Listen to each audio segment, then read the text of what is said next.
I don't know if the video does it justice, but I walked up here to get a profile view of this rock roll, particularly the last section, which I fell on. It is steep.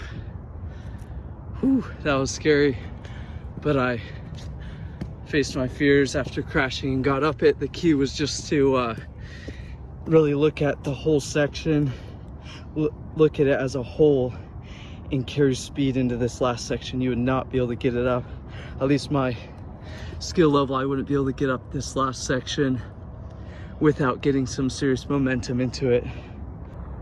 This view might do a better job showing the steepness, but really grippy. So, and I aired down the tires a bit. So it's just a matter of staying over the front end and really applying the power. That was fun.